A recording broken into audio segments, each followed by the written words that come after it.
When people think of Stravinsky's The Rite of Spring, they think of one chord in particular. This one.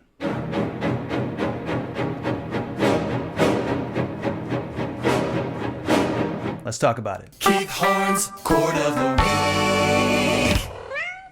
Stravinsky's Rite of Spring premiered in 1913 in Paris in front of a hostile crowd. And it was a time when modernism was on the rise, and it was at odds with the more traditional romantic ways of creating art, literature, and music. Romanticism was the 19th century. It was the past. But modernism was all the rage in the 20th century. Do people say all the rage anymore? Can I say that?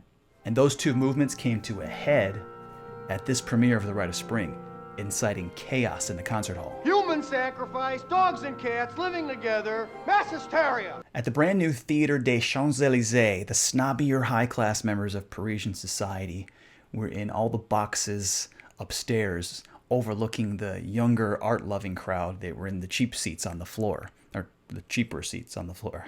There was like generational and class conflict in the air, and Stravinsky was about to chuck the proverbial hand grenade into the room. And that hand grenade sounded like this. I like very much this garden.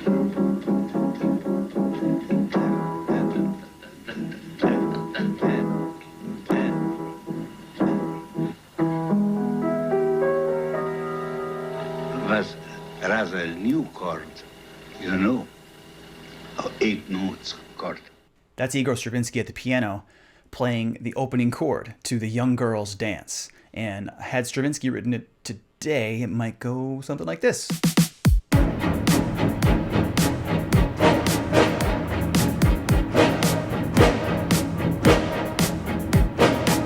Here are the notes of the chord. From Stravinsky's piano reduction of the piece, he has the right hand playing an E-flat 7 in first inversion, but the left hand is playing an F-flat triad. Why did he spell it this way? Who does that? Oh my God. Well, this is the first instance of a key signature in the piece, and because it's the key of E-flat, I can only presume that Stravinsky was thinking of this section in that key. Why else would he use a key signature, right? Right. Now, I want to give some larger context to this chord because it's related to a chord that recurs throughout the entire piece, and that chord is a dominant 7th with a split 9. And when I say split 9, I mean if you take a C7 and you add a D, that's the 9th, now you have a C9. But if I take that same D and I split it in two, like this, chromatically in either direction, D becomes D flat and E flat. I've split the 9.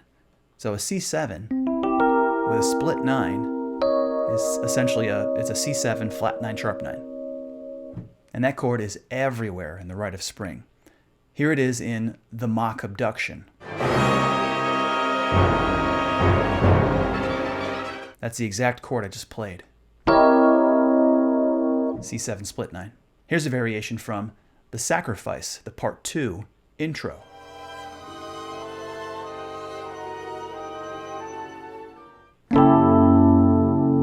That's an F sharp 7 with a split 9. Nice. Or here in the Games of the Rival Tribes. This one's a little harder to hear because you have the strings doing this. Or like this. But underneath that F triad sort of sound that the strings are playing, you have G sharp and F sharp. G sharp being the sharp 9. F sharp or G flat being the flat 9. It's an F triad with a split 9. And another version of the same chord from The Chosen One.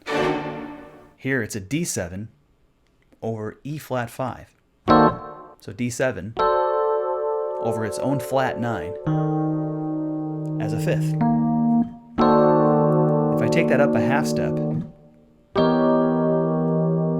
then drop it an octave,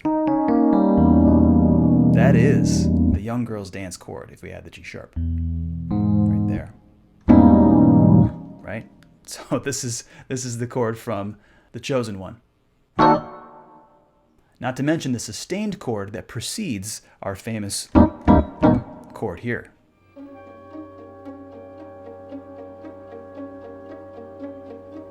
which is basically the same chord as this in a different inversion. So we have our E flat 7, there's the flat 9, and the sharp 9.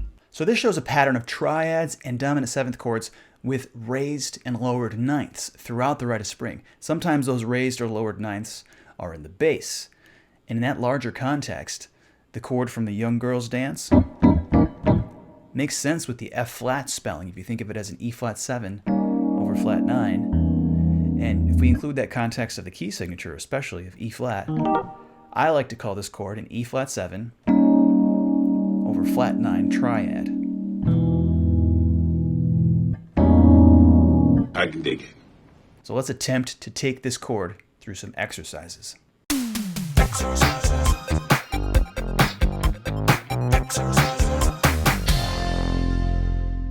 The first exercise is to plane this chord through the authentic cycle. Now, I'm thinking of this chord upside down. I think of it as an E flat chord, even though you could look at it as an E major with its own major 7th above dominant 7th. I think of it as, because of everything I just talked about, I think of it as an E flat chord. So my brain is here as I follow the cycle around. So let's do that through the authentic cycle like this.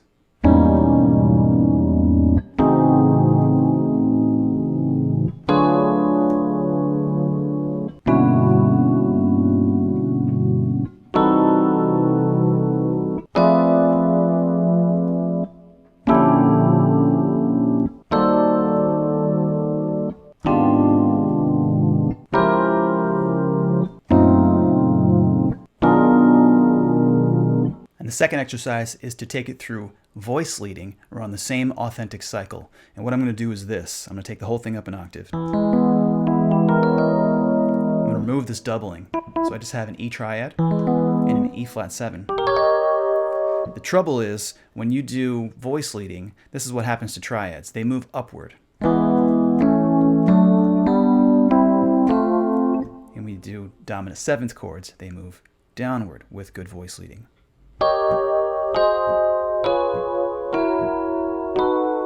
So I'm going to take this right hand and displace it up an octave.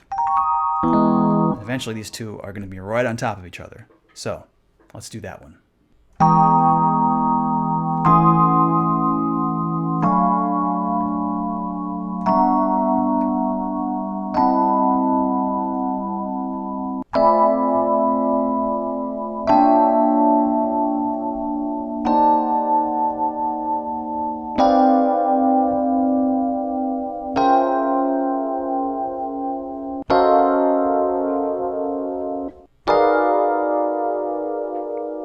That's pretty gnarly. Oh, gnarly! So that's the chord from The Young Girls Dance from the Rite of Spring by Stravinsky. Arguably the most iconic chord from the most iconic piece of music of the 20th century. So thanks for watching, thanks for listening, and happy practicing. Yeah. Who this? This beat. Yo, who this? Yo, who this? Who this?